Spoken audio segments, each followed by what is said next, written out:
What's up, guys? Scott Martin here, Bass Angler Magazine. We've got a cool little video for you today. We're going to talk about flipping hyacinth mats and heavy vegetation. You know, down here in South Florida, Lake Okeechobee especially, that's where the big bass live. And to flip heavy cover grass mats like we have here behind us, you have to have the right setup. You cannot come and fish this type of grass, these types of mats, with the wrong rod, the wrong line, the wrong hook, the wrong weight. You're just not going to be successful. You know, one of the first things I want to talk about when you're flipping heavy cover is the rod. You know, fishing the right rod is very important. And what I have here is one of my Akuma Signature Series, TCS, what I call the Mat Daddy rod. It's a 7-foot 11-inch extra heavy rod. And that's very important. You want a long rod, number one, to be able to flip and get leverage on that fish. You want to have the distance to get your bait back in those mats, so you want a long rod. Number two, the length of that rod gives you, again, that leverage to get those big fish out of the mat. Now, an extra heavy action is what I like, and here's why. You're dealing with a big bass, you're dealing with heavy cover, you're dealing with braid. You've got to put the heat to these fish. You've got to have an extra heavy rod, number one, to get the fish out, but number two, to be able to flip these big weights that we're flipping. You know, I flip an 1.5 ounce river to sea tungsten trash bomb, or I'll even go sometimes bigger, even the 2 ounce. So you have to have a rod that's going to be able to flip that heavy weight and this heavy bait in those mats. So that 7-11 extra heavy rod is very, very important. Number two, I like a rod with a long butt. And what that allows me to do is when I really hammer down on that fish in that mat, that long butt, that extra long butt, gives me, again, that leverage to get that fish out of the mat. If you've got a real short butt, there's nowhere to kind of leverage that rod against your body and get that fish out. Now, cool thing on my Mat Daddy rod that I love is my flipping guide right here. As you notice, on this rod, it's really neat. There's not another rod on the market like this, but I put a guide right here, and it's what we call my flipping guide.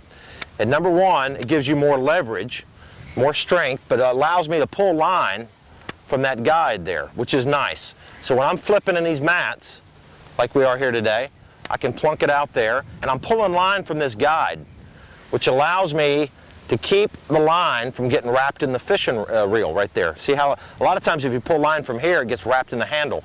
But that extra guide right there, that flipping guide, allows me to keep that good and clean and clear of everything. So now let's move on to the line. What kind of line do you flip when you're fishing heavy cover like this? You want to have heavy line. I mostly flip braid, but you can flip 25 to 30-pound fluorocarbon if you want. But I like heavy braid. This is 80-pound Daiwa braid. This is pretty much what I flip all the time when I'm in a mat. Two reasons. Number one, sensitivity. You feel the bite. Number two, there's no stretch, so you can get the fish, blow them out of that grass. And with that braid the way it is, it'll actually cut that grass free and allows you to get that fish in a little bit easier. Now let's move on to the reel. Very simple. I like a high-speed reel. This is a Helios Air, which is a fantastic reel, super lightweight. And hey, when you're fishing, when you're flipping heavy cover and you're fishing with these big setups like this, you want to buy a rod and reel that's light and well balanced, because this stuff, you know, with this big weight, big long rod, you can wear yourself out. So I like a lightweight reel like this Helios Air. It's a superb reel, and again, matched up with my rod, very light combination. 7-3-1 is what I like on my speed, because simply put, when I'm flipping in these mats or pitching, sometimes like I pitch like that, I want to reel that after I get done with that fish or get done with that flip. I want to pull that bait out quickly and reel it out and flip it again. And that high-speed reel allows me to get my bait out of the mat, get it back to the boat quickly, and flip again. If I'm fishing a low-speed reel like a 5-1, you just don't have enough speed to get that bait out of the mat.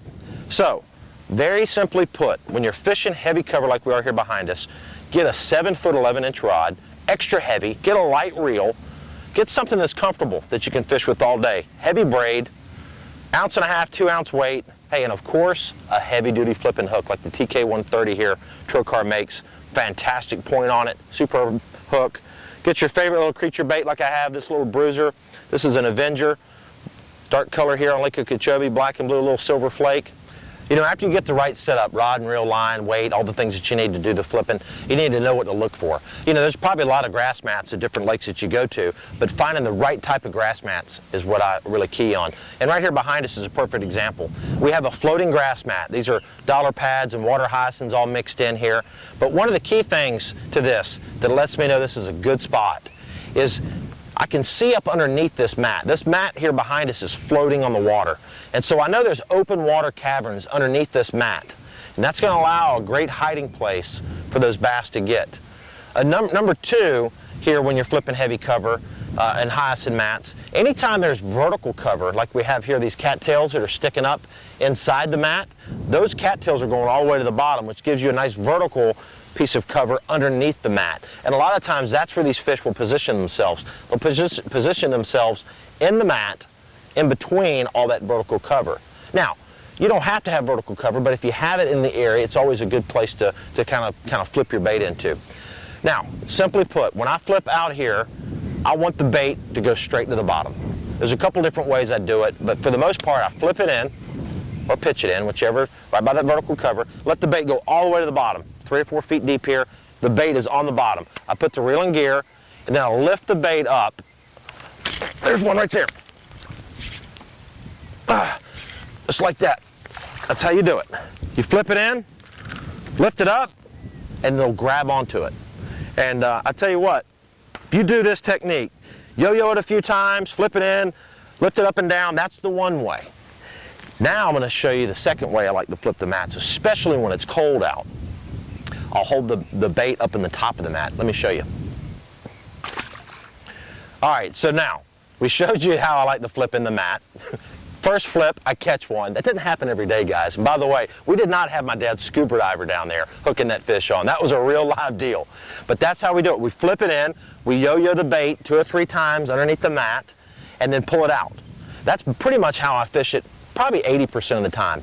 Then in extreme conditions, when it's cold out, I'll change that retrieve up a little bit. Then I'll take the bait and I'll flip it into a mat, like that there. Let it go down, all the way to the bottom again. Okay, I'll yo-yo it a few times just to see. Nothing happens. I'll pull the bait up to the top of the mat, okay? To the top of the mat and hold it there.